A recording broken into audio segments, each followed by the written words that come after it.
like input that went nowhere. Sure. Some Nickelodeon executives were worried about having a female lead character. Okay. We didn't want it to be done at all before anyone was attached. If it was going to be done, we wanted to do it, but they weren't going to let us. And we would love to have you guys come back. How did we get here? We all know this is one of the greatest animated shows of all time, by every metric. Critics, audience, viewership, fandom obsession, yet it isn't a top 5 franchise, nor a top 10. In fact, it's not even on this list. A list that includes Narnia, The Smurfs, Big Bang Theory. Avatar: The Last Airbender deserved so much better. I have all the power in the world. Yet has been held back by some of the dumbest, craziest decisions and drama. We're going to talk about everything that went wrong, from the obvious to the unknown, the who, what, and why of Avatar: The Last Airbender's slow demise. Things that I haven't seen anyone talk about. I've got to admit though, the story is way more confusing than I expected, and the bad guys aren't as obvious as I had envisioned. Will the new projects be able to bring Avatar back to its prime? Let's find out. By the end of this video, you won't look at Avatar the same again. But you'll know exactly why Avatar has never fulfilled its potential.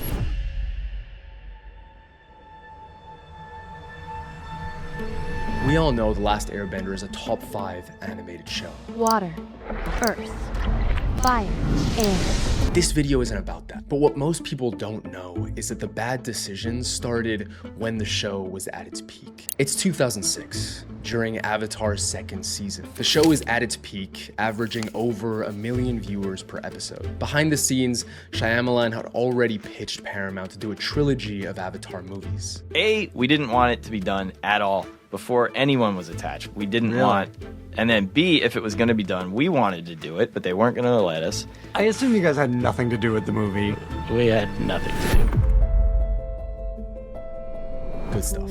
A while later, towards the end of season 3, Mike asked Aaron Ehas, the head writer for the original 3 seasons of Avatar, if he could run season 4. In my mind, I was always thinking this was going to be a 4-season arc. Mike and Brian's initial plan was 3 seasons, but there was a period where they were open to the possibility of a 4th season. Here's where shit gets weird. Aaron has said publicly that plans for a 4th season were dropped specifically so Bright could shift their attention to helping Shyamalan's film get made. Mike and Brian have flatly denied this, insisting in a 2020 Polygon interview that there was never going to be a season 4, not from us and not from Nickelodeon. In 2008, we finished the story we set out to tell. Whether the show's ending was truly locked in since 2002, or whether one of the worst movie adaptations closed the door that was still technically open, the 2 most trusted voices behind the franchise can't agree on their own history. And that's only a taste of how confusing and toxic the story gets, because it gets worse. Even after supposedly stepping back to let Shyamalan cook, Brian and Mike didn't actually walk away from the movie. In the beginning, it was more positive, and we offered help, but then, we had a big falling out, and we gave like input that went nowhere. Yeah. Sure. So it's like we were involved, but our involvement had no effect. Right. So think about that for a second. The 2 people who knew this world better than anyone alive were trying to give notes and just being cast aside. That's obscene. And clearly both Paramount and Shyamalan were big problems here. Ignoring the wishes of the creators of your hit show and doing a movie with a random director, then continuing to ignore the creator's feedback could not be more nonsensical. Well, all of this led to the first massive disaster.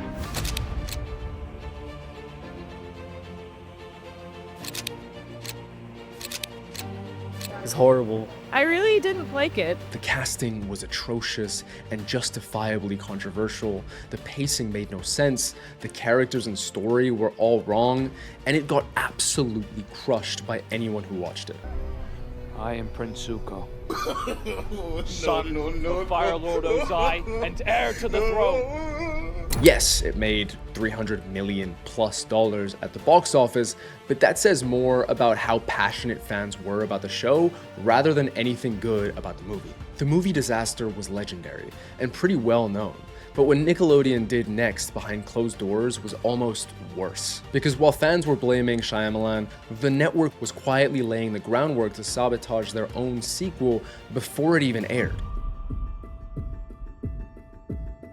The movie had really hurt the image people had of Avatar: The Last Airbender, but Nickelodeon had already greenlit a sequel series. They didn't even talk to Mike and Brian before greenlighting it, which must have felt awesome for Bryke, who had been talking to a bunch of studios that said they didn't have any funds for new content. Before we even knew about it, we got brunch with two of the execs and they were like, so, the network's greenlit 12 episodes for you. We were meeting with movie studios and they were like, we love you guys. We don't have any money. But when the idea was pitched that it would be a female protagonist, Nickelodeon had a problem with that. Some Nickelodeon executives were worried, says Brian Konietzko, about having an animated action show with a female lead character. 그 코라는 사실 어떤 남자 캐릭터가 아닌 여자 캐릭터잖아요. 문제가 됐었어요. 그거 니켈리디언에서 주인공이 여자라는 이유로 방송을 이제 그 제작을 할까 말까 하신 것에 대한. Thank God they eventually decided to go ahead with Korra though, because evidently it's ridiculous to have this mentality. Yet Nickelodeon was this close to ruining something great, which might be a theme throughout the video. Not now, Tenzin. I just want to be left alone. But you called me here. Aang.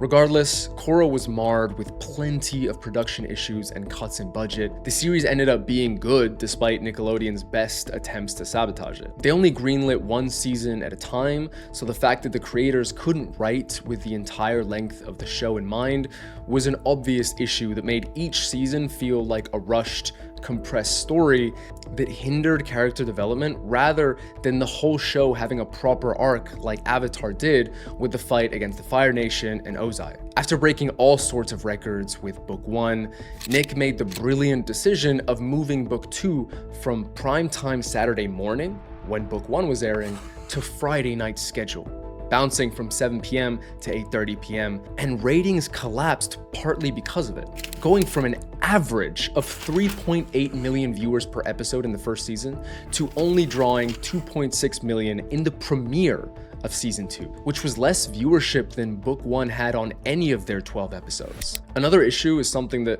most people would have probably been happy about, yet turned out to simply be a horrible idea. The original Avatar creators, Mike and Brian, tried to do all the writing for the show's first 2 seasons themselves, with barely any outside input. Korra didn't even have a writer's room until midway through the second season, which clearly was a horrible decision and decreased the writing quality we had seen with Avatar. Look at the difference of quantity of writers for each show. That's a big difference in quality control and potential creative output, with Aaron being a major missing factor on Korra as he was head writer for Avatar and wasn't even included at all in Korra. There's a lot of reasons Korra's 3rd and 4th seasons are usually people's favorites. One of those reasons though is that production finally incorporated a full writer's room. Throughout the show, there was also just a pure lack of marketing, Book 3 being the worst example. The 3rd season was announced only 7 days before it aired. Because they put it on TV with a week's notice, with very little in the summer to no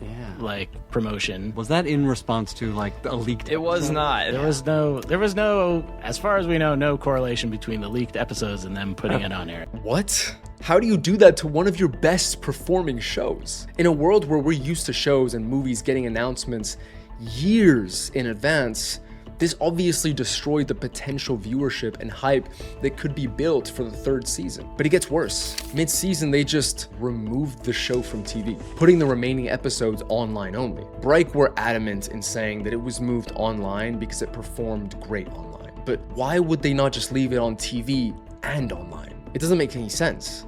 Unless they pulled it because Korra had become too mature for Nickelodeon, which a lot of people have speculated. Regardless, it was clearly a baffling move, even though Bryke would go on to say that the show did really well online. Season 3 is universally regarded as one of the best seasons of the entire Avatar universe, so the fact that it got this treatment just shows how little respect Nick had for the show. Of course, there would be no Air Nation without Avatar Korra. She opened the portals and somehow the world began anew for us. And she was even willing to lay down her own life in order to protect ours. Book 4 got equally fucked, but for other reasons. Bright got told before production of Book 4 that the budget would be slashed by an entire episode's worth, hundreds of thousands of dollars, which forced them to either let team members go or simply make a clips episode, which is what they ended up doing. It has the lowest rating of the whole show, obviously, but once again, it was Nick's fault. Thankfully, Nickelodeon were supportive of the Korra-Sami ending, making Korra the first out LGBTQ+ character to lead a cartoon, which is awesome. Even though Nick weren't okay with the idea Bright had of the show ending with a kiss instead of hand-holding, it was still a pretty big step in queer representation at the time in cartoons. Although it must be said that the relationship could have been built up much better throughout the show. Anyway, the reality is that Nickelodeon cut the show's budget and limited its broadcast exposure because the ratings weren't meeting the numbers they needed for a show with this production cost. Who moved the time of the show that therefore played a huge part in lower viewership? Right. Yeah, make it make sense. It's depressing because Book 3 and 4, arguably the strongest of the entire series, were seen by a fraction of the audience that should have watched them, through no fault of the quality. At this point, fans thought the darkest era of the franchise was behind them. But the biggest betrayal in Avatar history wasn't actually caused by Nickelodeon. It was quietly brewing at another studio, and the fallout from it would trigger a chain reaction that leads directly to the chaos of the franchise today.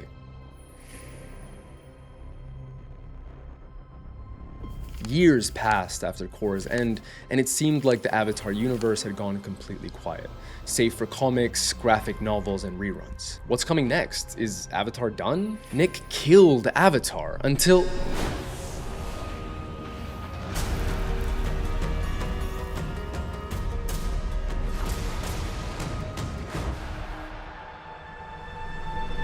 But before you know it,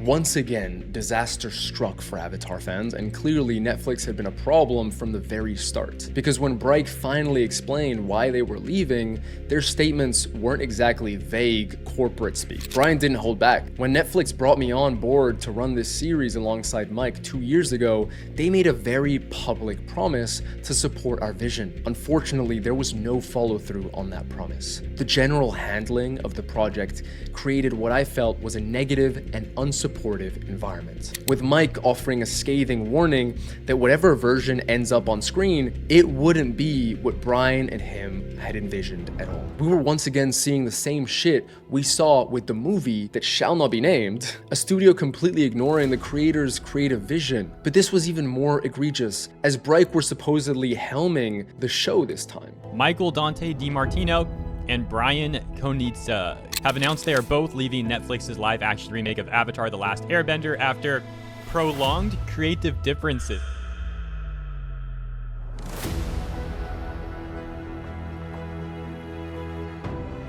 Clearly, the expectations of all fans plummeted. Meanwhile, though, there was some great news. The real reason Avatar Studios is even a thing, and why we have more exciting Avatar projects coming out. And ironically, it's all thanks to Netflix, because in 2020, Nickelodeon quietly licensed both Avatar: The Last Airbender and The Legend of Korra to Netflix. And then something nobody at the network seemed to expect actually happened. Both shows exploded. Old and new fans could binge watch both shows at a time where the world was in lockdown, both being top 10 shows on Netflix for months. Numbers that were significant enough for Netflix and Nickelodeon to take notice of just how much untapped demand was sitting on this franchise. That commercial explosion did something people might not have expected.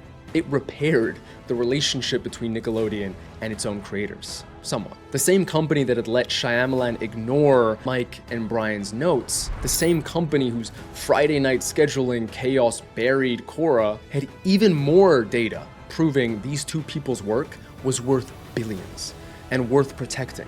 So in February 2021, Viacom CBS announced Avatar Studios, a dedicated Nickelodeon division built specifically around Bright, positioning them as co-chief creative officers with actual authority over the franchise's future. Nickelodeon was under new leadership, and they were like, hey, we really love and respect Avatar, and we would love to have you guys come back.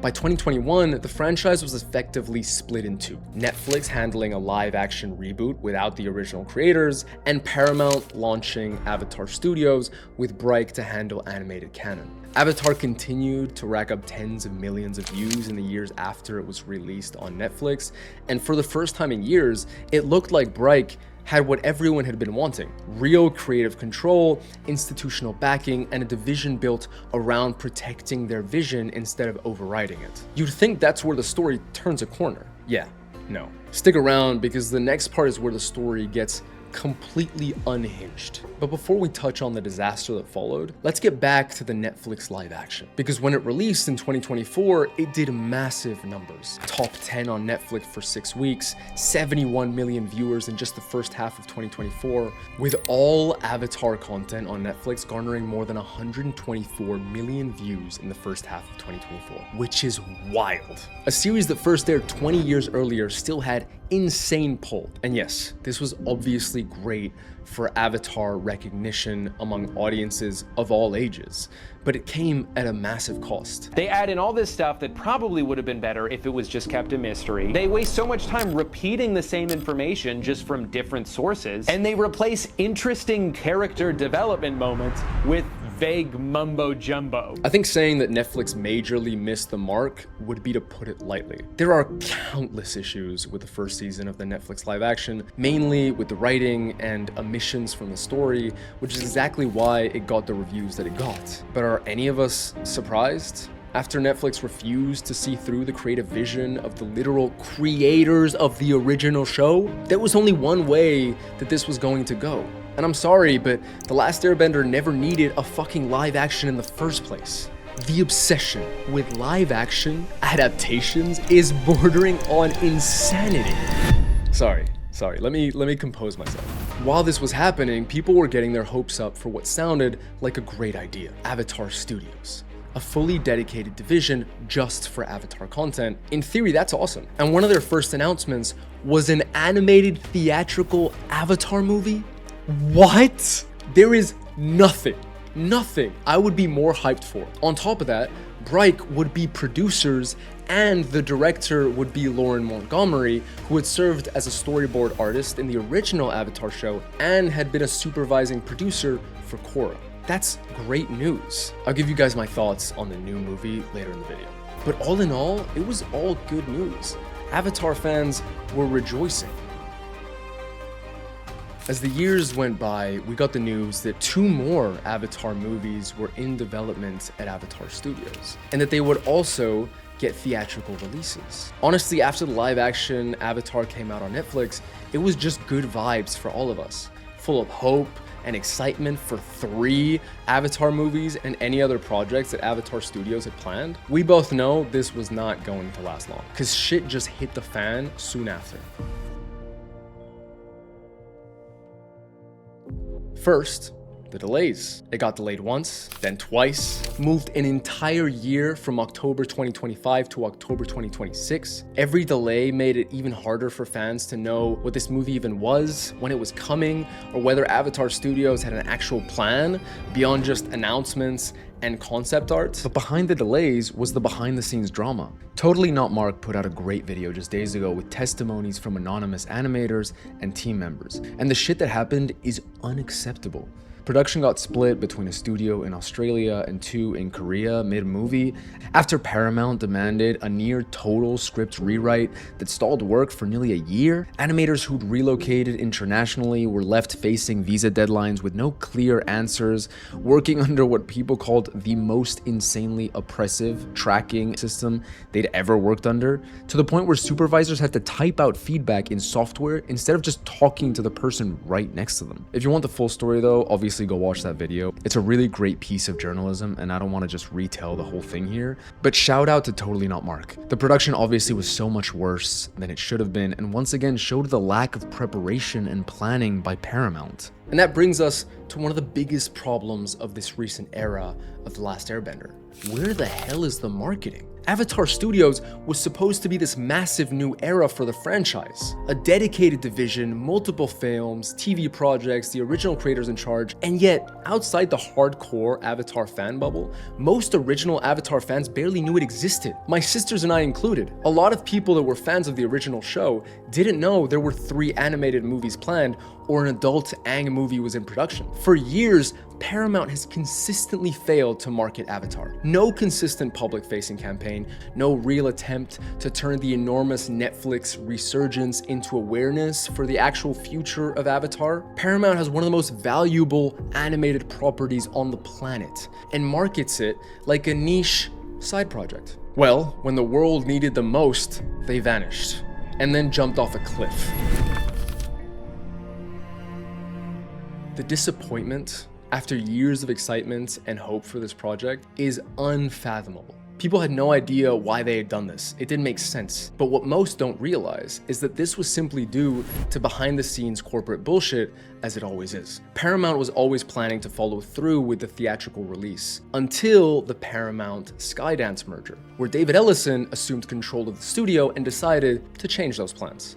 Why? No fucking idea. Once again, an awesome creative project that millions of fans are looking forward to just becomes fodder for execs to tinker with. People lost their shit at the news. An online petition demanding the movie return to theaters passed 100,000 signatures. That's awesome. It's so cool to see so many fans mobilize like that, but unfortunately, this was just the beginning of the shit show that would ensue. Apparently they leaked the entire movie. I saw a couple clips and then stopped because it looked too legitimate and I don't want to spoil that. Honestly, this felt like a culmination of 20 years of bad decisions, all accumulated into a massive implosion. Apparently, the movie had been leaked by someone living in Singapore, who had also hacked the NFL's Twitter account when he was 18 years old. So it isn't technically Paramount's fault in the sense that it wasn't leaked by someone inside the company accidentally or something. But then again, it's still on Paramount for not having enough security to avoid such a horrendous leak. That's affected countless animators, artists, voice actors, and everyone who spent years making this thing. And Paramount was now trying to release a movie that huge parts of its core audience had already been able to watch, spoil, and judge outside its intended release window. And then, instead of moving up the release date immediately, Paramount took ages to make a decision and announcement, officially saying they would release the movie in July, 3 months after the leak. And maybe you would say, oh, but you know, that way they have enough time to do the necessary marketing. But no, they released the trailer only 3 weeks before the movie, which is fucking absurd. I'm telling you, Paramount does not know how to market anything. They are just clearly useless at this. The trailer still did insanely well, getting 13 million views in those 3 weeks leading up to the movie release, which just goes to show how much interest there is for this. Paramount could have made a very good amount from a theatrical release of Avatar. Given the viewership numbers for the live action series, plus the trailer numbers and the overall viewership over the last few years for Avatar and Korra, I think it's safe to say the movie could have generated more than $200 million worldwide easily, especially given the good reviews the movie is getting. But alas, companies doing dumb shit with beloved IP is the norm now. Meanwhile, season 2 of Netflix's live-action Avatar premiered on June 26, 2026, less than a month before the Aang movie landed on Paramount+. That means the franchise's 2 biggest modern versions of Aang were suddenly competing for attention in the same summer. Netflix's live-action continuation on one side, and the supposedly flagship Avatar Studios animated movie on the other. Instead of a clean, coordinated relaunch of the franchise, fans get a release strategy that is sloppy, uncoordinated, and frustrating as hell. On top of the fact that season 2 of Netflix's Avatar did horribly. Just as the cherry on top, we got word from Bright that those 2 extra theatrical release Avatar movies were no longer part of the plan. They're just doing shows now. Come on. We did recently get the Seven Havens trailer, but I'm not gonna lie, it just doesn't look good. I'm sorry, I don't understand the people that are defending it.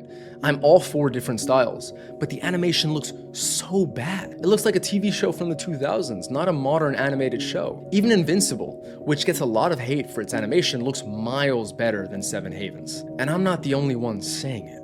That being said, it could still be a great show, and I hope it is. But this isn't what we were promised, and it isn't what Avatar as a franchise deserves. This franchise should be massive, yet it's been completely squandered. This should be as big as Naruto, SpongeBob, Demon Slayer, at the top of the biggest franchises of all time. Paramount finally had all the necessary ingredients. They had the original creators on board, they had a dedicated division to Avatar, a huge revived audience because of Netflix, a major movie, and clear proof that people were still really interested and super passionate. Then everything just slowly but surely collapsed in front of our very eyes. Thankfully though, Avatar Aang has been killing it on Paramount Plus and has gotten really great reviews, which I'm so damn happy about, and provides an inkling of good news for us fans. I watched the movie the other day and I have to say that it's absolutely stunning. I love the animation style, and it's clear the animators went above and beyond. It's ridiculously nostalgic to see the gang back in action, which warms my heart. But that being said, I need to parrot what other people have said. The writing is just subpar, and the story is predictable. Super fun and entertaining, but nothing marvelous in terms of storytelling, which I think was one of the biggest differentiators of the original show.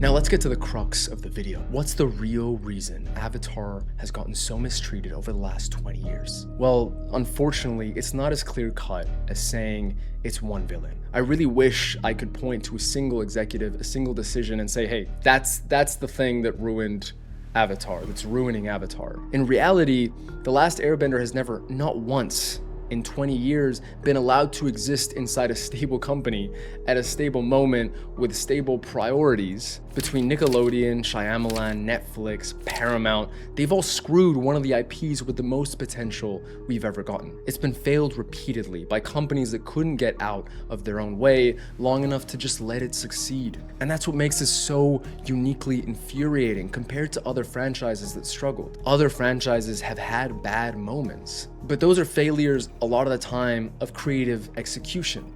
This is failure by circumstance and lack of priority over and over again. Nickelodeon saw it as one show among hundreds, Paramount as well. Even Netflix refused to treat the creators with the respect they deserved. So will Avatar Studios' next chapter break the pattern? Honestly, at this point, I don't think so. The movie is stunning, but has taken a severe nosedive in writing. Seven Havens just looks really bad, and the theatrical movies quietly disappearing from the plan doesn't help. Add to that the looming merger between Paramount and Warner Brothers, and who knows whether Avatar Studios will just get cast off to the side. Avatar's absolutely brilliant source material just hasn't been elevated to the heights it deserved, and that is absolutely tragic, if you ask me. I really, really hope that it changes over time.